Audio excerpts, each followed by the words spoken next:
Avi Meyers, Northtown Neighborhood News Magazine. Thanks to my entire technical crew, Sonny Hersh, it is now a pleasure and privilege to present to you the founder, the chief cook and bottle washer, the rabbi who leads JET, the Jewish educational team, Rabbi Zev Kahn. Rabbi Kahn, how are you today? Avi, I'm doing wonderful. Thanks for having me. First of all, thank you. It's a pleasure. We ran into you for the first time, actually not for the first time, but the first time on TV at the Greater Jewish Folk Festival, or whatever they call it these days.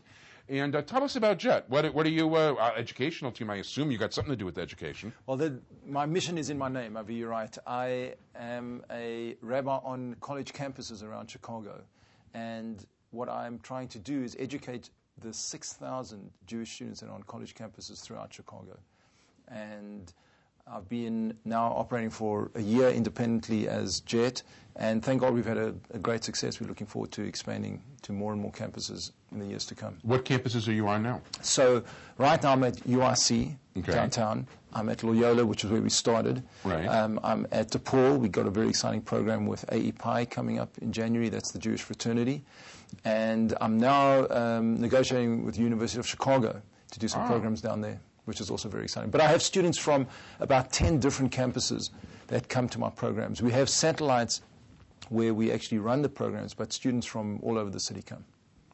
That's terrific. Yeah. And so where do you run the classes? So it's a very interesting story. I had no experience on college campuses until about 2 years ago, and a phenomenal new program called the Maimonides Leaders Fellowship, which had been devised by a Rabbi Avram Jacobowitz, who's in Detroit, and he's been working on college campuses for 25 years at University of Michigan in Ann Arbor. He came up with this revolutionary idea of actually paying students to come to classes, which sounds a little strange at first, but when I tell you a little bit more about it, you'll understand it's a very, very successful program. So I went to the only person I knew on college campus, who's Patty Ray. Yeah. She's the Hill director at Loyola. Mm-hmm. And she was the one that offered me space in Loyola. We opened up the program. We had places for 20 people. We had 50 applications from Northwestern, DePaul, and Loyola. So really I worked through the Hill houses on campus, and it's a good shidduch, as they say. Yeah. Good match.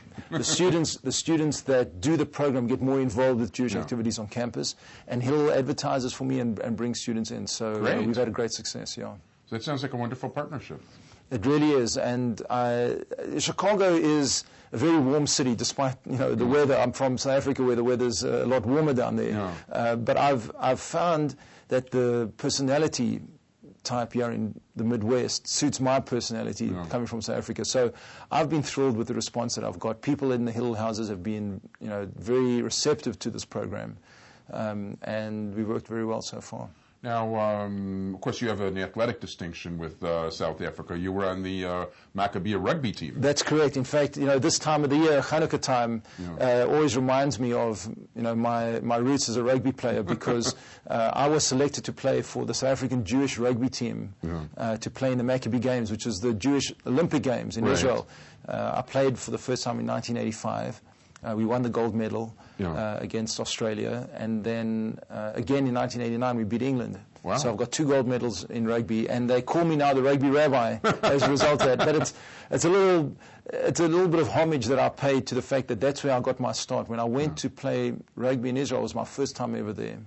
I had the most thrilling experience of my life, and that's what got me started thinking about being Jewish. What does it mean? And I went back to campus in University of Cape Town and started getting interested then.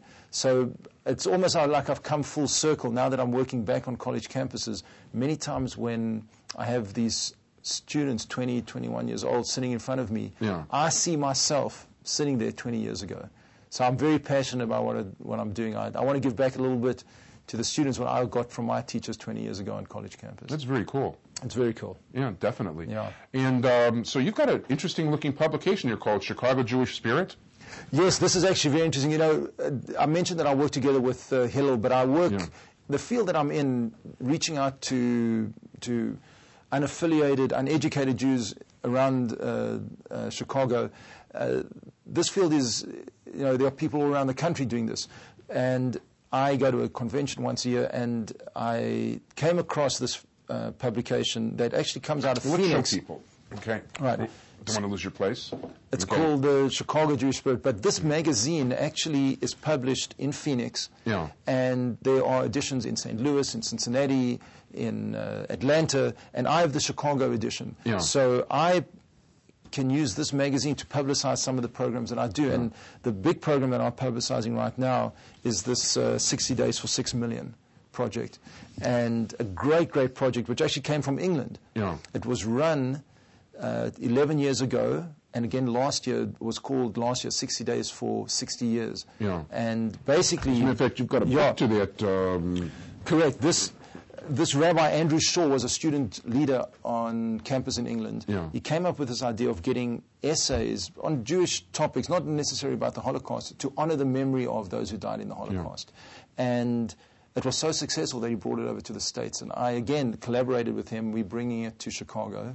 And our goal is to get this book out with 60 different essays to between 500 and 1,000 people in Chicago. Now, the unique feature about this program is that you get a card with the name of someone who died in the Holocaust. And this is what's unique about it. The card's got the name of the person who died, where he was born, where he died, and when you take a copy of this book and you read it, you are learning in memory of this person. That's so nice. Which some of these names, Lola Meyers. Isn't that amazing? That's my Meyers was Meyers in Lithuania. Isn't that amazing? So Lola Meyers, maybe she didn't have any family that has learnt or said Kaddish for her. You can actually go onto yadvashem.org and you can find out about her. But in fact, Avi, I'm going to give you the copy of this book and you can join the program. We had one cycle started in October. The next one is starting January the 3rd. If you do it for 60 days, you'll finish just before Purim. And then we're having Rebbetzin Esther Jungreis, who I'm sure you've heard of, very famous.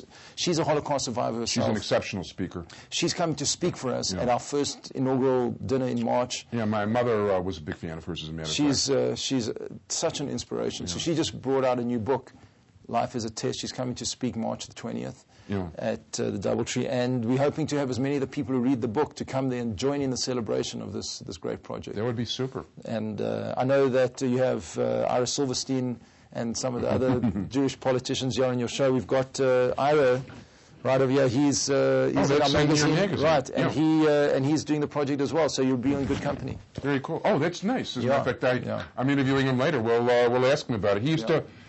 As a matter of fact, he was part of my, if I'm not mistaken, he was part of my brother's NCSY group over here when they were kids. So they know each other from well, you know, this was really very exciting. I went to speak at Glenbrook North High School just about 2 weeks ago and gave 15 of these books out to the Jewish club at the school. And that's done through NCSY. So I like working with other organizations. That's very nice. We all need to, work together. So he works with NCSY, he works with Hillel. And if you want to contact Rabbi Zev Kahn, you would call? Well, my phone number is 773-465-5378. And my website, www.jeteam.com, Jewish Education Team. Jewish Education Team with 1 T, and 773-465-5378. Rabbi Zev Kahn, thank you very much for being here, and we wish you all the luck in the world. Thank you.